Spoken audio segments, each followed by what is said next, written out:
Baroness Warnock, tell us first of all, how did you come to be involved in the Committee of Inquiry into Special Education? Well, I didn't really know, but I was already, I think, on the sort of list of people who are considered for jobs of this kind, because I'd been on a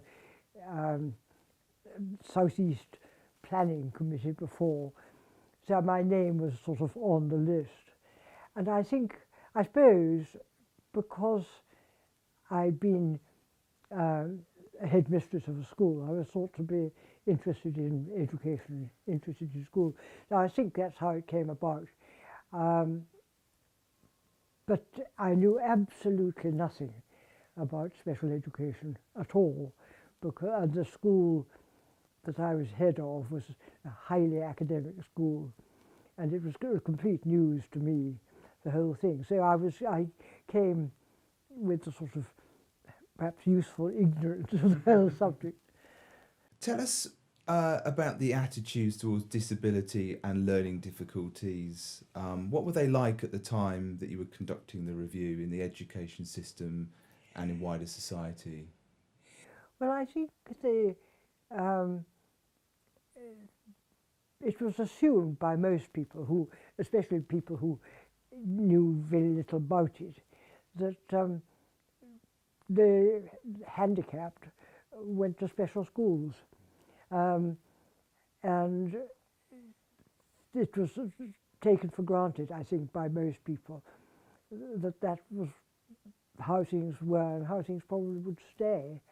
But the reason why the committee was set up was that in the early 70s, there was a highly energetic person who was headmaster of a special school, and called Seagull, and he decided that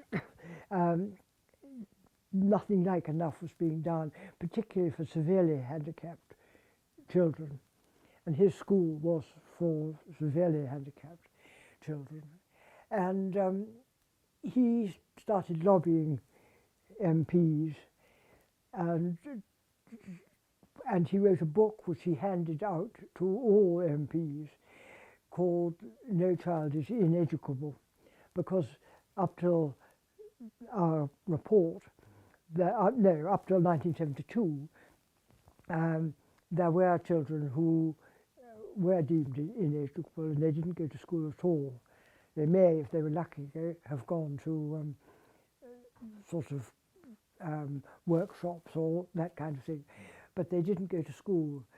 And so the reason why Margaret Thatcher set up this committee as Secretary of State for Education was simply because the law had changed, and now suddenly all children were going to go to school. And so she thought rightly that the whole situation therefore needed to be rethought. So that's why the committee was started. And as I say, I think I was there because I knew something about schools, not because I knew anything about disability.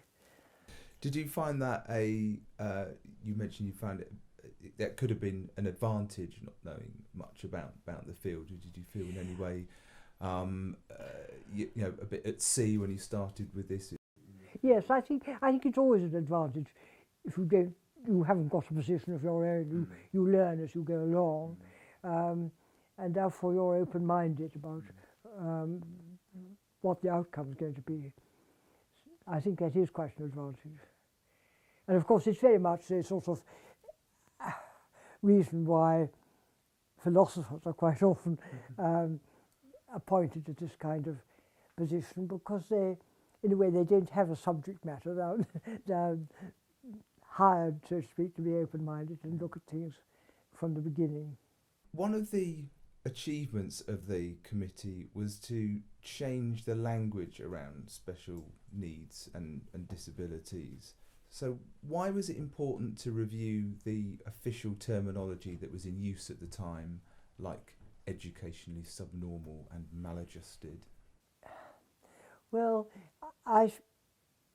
such vocabulary does change from time to time, I personally, and yes, I personally very much regretted the dropping of the word maladjusted. I mean, this is a rather specialist point in a way, but the psychiatrist who was a member of the committee, called Philip Graham, he too regretted the loss of the word maladjusted, because it both meant that the child was not capable of adjusting to school, but also the school wasn't capable of adjusting to the child. So I think it was a useful term. But I suppose subnormal was thought to be a bit derogatory. The only thing was that we had to substitute for that, or did substitute for that, having learning difficulties, either mild or severe. And that's not really, that is a good word to apply to people at school, but in a way it applied to all the children we were talking about. They all had learning difficulties, some because they were deaf, some because they were blind, and so on. So it was not a terribly happy choice of words, I think, but I could never think of a better. I think that's one of the issues. There's, as you say, the language changes, and there are consequences to any form of labelling. So it was there was you challenge certain labels like handicap and educationally subnormal, but they are also, labels are also thought to be useful, particularly perhaps by parents who are entering into the assessment system and the whole education process. Yes, but of course we constantly banged on about not labelling children, but of course you've got to refer to the children who have needs somehow or another.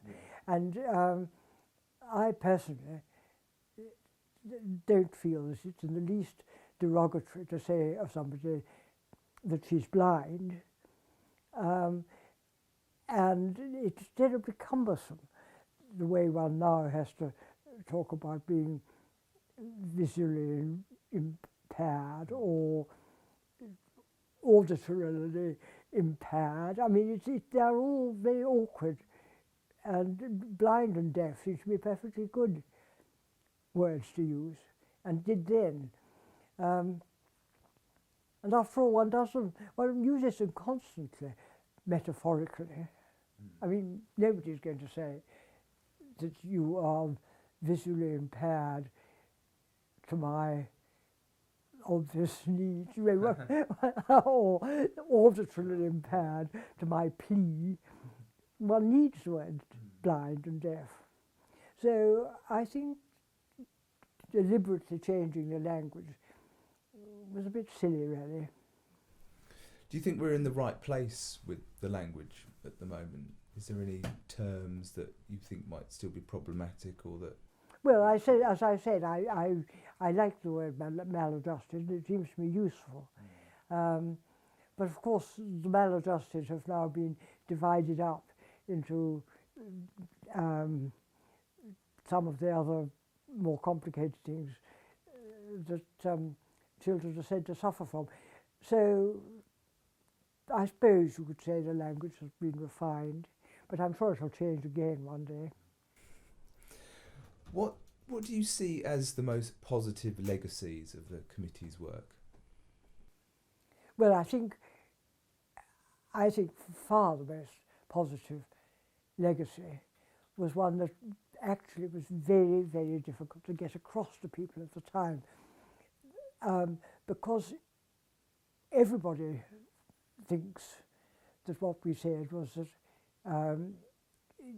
there must be inclusion, that children with special needs must be included in regular classrooms, mainstream classrooms.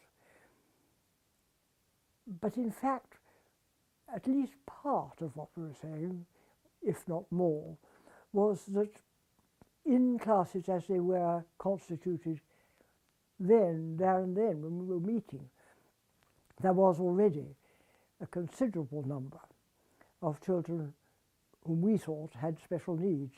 So it was not so much that we were going to bring in a whole lot of children who hadn't been in the classroom before, though that was part of it, of course. It was also, we were trying to point out that there already were these children in the classroom whom teachers must realise did have special needs. And that was a large part of what we meant by inclusion. In the early 2000s, you started to express some dissatisfaction with the system that the committee and the report had helped to create, and you singled out statementing and you called it disastrous. So what were you seeing and hearing at the time that rose those concerns? Well, statementing had become entirely a matter of trying to get extra money. I mean, we decided, as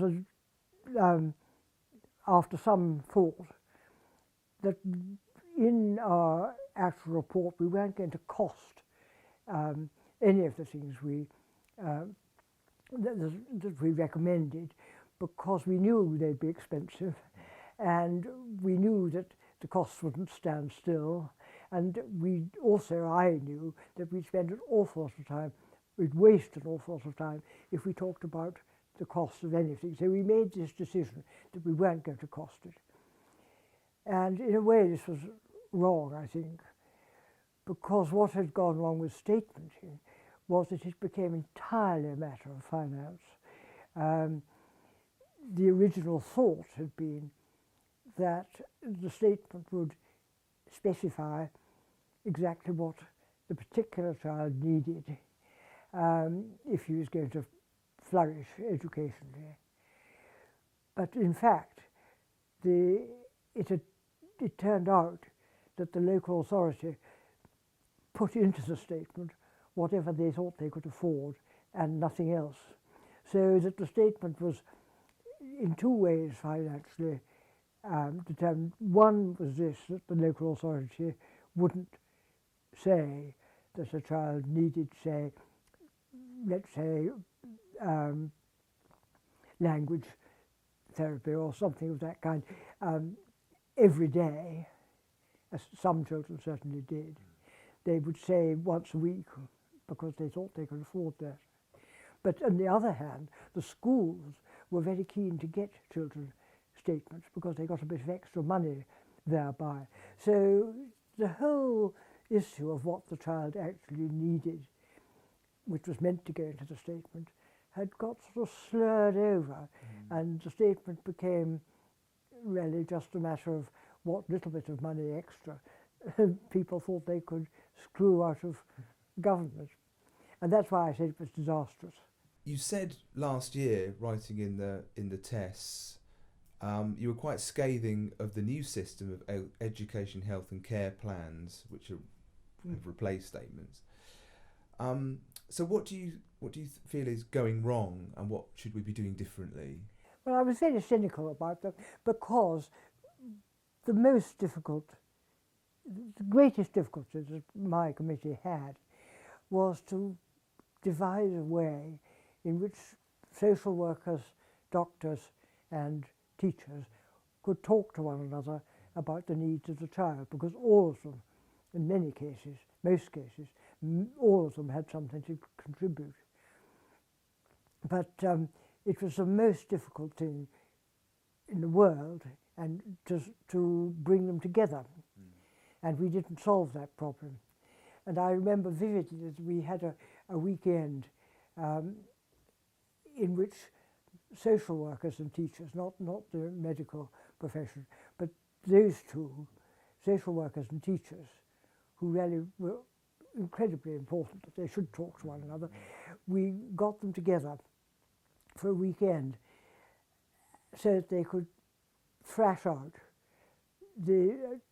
try to produce a sort of plan by which they could automatically talk to one another and trust one another and so on. What happened was, the minute we entered the hotel, the social workers went to one room and the teachers went to another. They never talked to one another at all, except at formal meetings. And we simply never found a way that we could ensure that they always passed on what was relevant information. In fact, they were very unwilling to do so. And the social workers particularly were sort of fanatical, just as the doctors were, about confidentiality. And the teachers were never thought to be proper recipients of really sometimes quite crucial information. So in that way, I think our report might as well never have been written.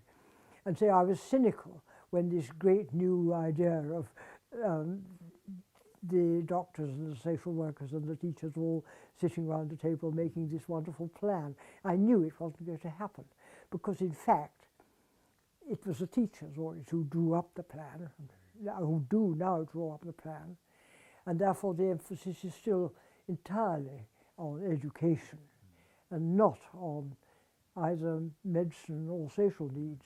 What do you think the statementing processes and the processes around the new education, health and care plans is doing to the aims of inclusion? Well, I mean, that is a very interesting question, because I think quite separately there are more people now who are dubious about inclusion. We had on the committee people of varying degrees of enthusiasm for inclusion, and the people who were least in favour of inclusion, I think, were myself and the member of the committee who was professor of adolescent psychiatry, because he knew perfectly well that there were some people who could disrupt a class by simply being there. And the other people who were not enthusiastic were people who knew about autism. We didn't have a specialist in autism on the committee, but as it happened, I knew a bit about autism myself because I have a very severely autistic nephew. So I knew what the needs of autistic people were, and emphatically they were not to be in a large class where people bashed into you and expected you to join in and all that. So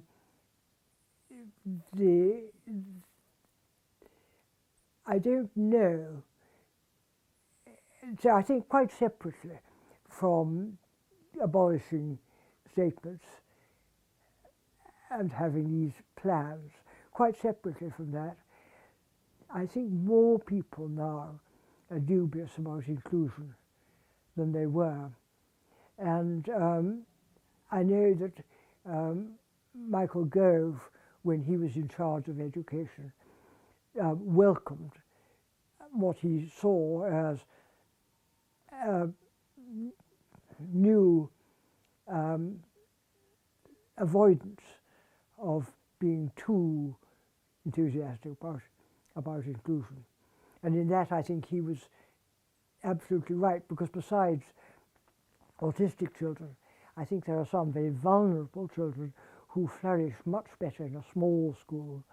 I mean, they probably get on all right at primary school, which tend to be smaller and more relaxed. But once it gets to secondary school, I think there are quite a lot of children who are not autistic, but who actually find the sort of absolute hurly-burly of a huge school quite difficult to put up with. So, in principle, should we strive for an education system that is fully inclusive, that doesn't have any special schools? No, absolutely not. I rarely, again, thinking of the autistic and people on the autistic spectrum, Asperger's children as well, they really cannot put up with a large class and a large playground. And I've talked to a very large number of parents of autistic children. And I did in at the beginning of the century when I wrote something about it. And I really think there's unanimity that the autistic child does need a special school, and there they can, many of them, flourish. If the government, be it a Labour government, a Conservative government, or another government, announced a new inquiry into special education needs and disabilities, what do you think it should focus on? Well, I believe that it should focus on teacher training. And I know that teachers probably think that I'm extraordinarily demanding on what I think they ought to do, but I really do believe that teachers must be trained in their attitude towards the pupils in their class. If somehow one's got to get teachers who realise that their job is enormously important, but it isn't a matter of conveying information to their pupils, it's a matter of loving them, quite frankly. They've got to really engage with their pupils. And actually, it's so easy to get information now. One's only got to go to one's computer and one can get masses of information. And the teacher can help the child sort out the information. But they don't really, although getting children to know things no more than they do when they're very small is obviously enormously important. An awful lot of their getting to know things happens as much at home as at school. And the teacher's task is to engage with the pupils as people. And in that way, I think a lot of pupils would enjoy school much more than they do now. And the teachers would feel that their job is unique and can't be done on the internet. There is a considerable section in the 1978 report on the role of teacher training, and you talk about the structures and the legislation that would be required for a new system, but you don't leave out teacher training, and you refer to it as being of the utmost importance, and recommend the integration of a special education element into initial teacher training. And you make a comment in the report that says some 40 years will need to elapse from the time that the proposed special education element is introduced before it can be assumed that all teachers have undertaken such an element in the course of their initial training. So how do you think the education system is doing on training teachers to know how to meet the needs of pupils with SEN? I don't honestly know the answer to that question because I'm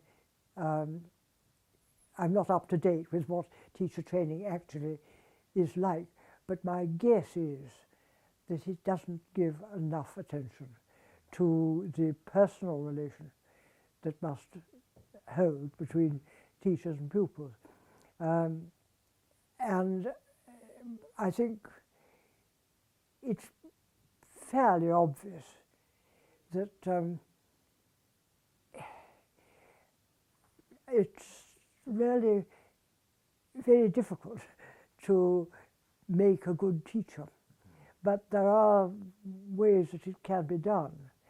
And I think it's much more likely to be done when the training is largely based in schools, it is now, than it was when the trainee only went into school for a very short time, and then otherwise it was lectures from people who really hadn't been into school for donkey's years themselves, probably.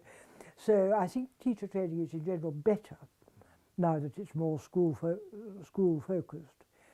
And the trainee can really learn by doing and trying, which I think is excellent.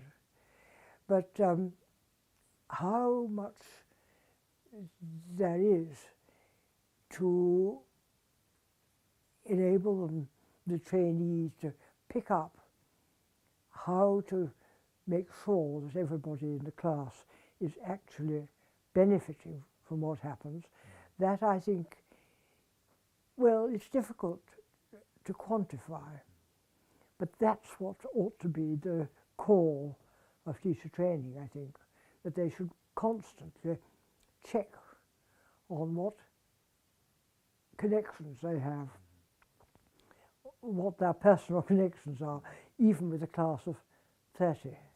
I've just read an amazing book by somebody called Ruth Sigmund, which has the word cherishing in its title. And she says that this is what teachers ought to cultivate in their relation with their pupils. And I like the word cherishing because the word caring is now not the name of any emotional sort of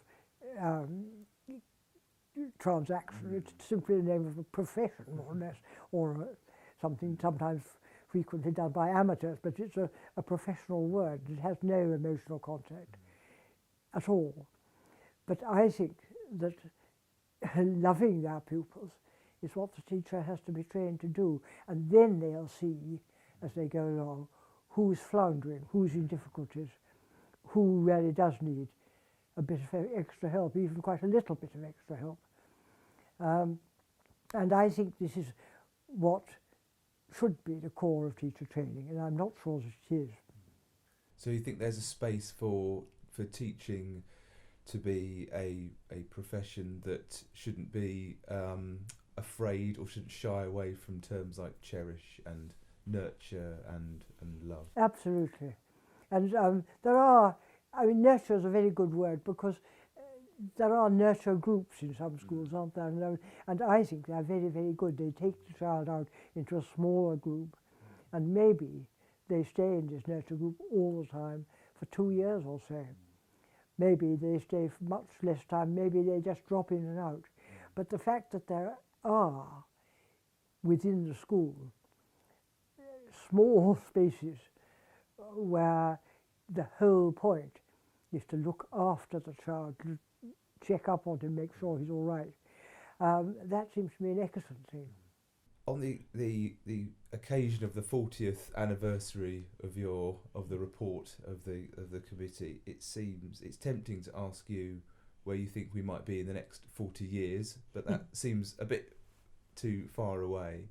So what about the next 10 years? What do you think the challenges are in the school system in relation to SEN, and are there any grounds for optimism?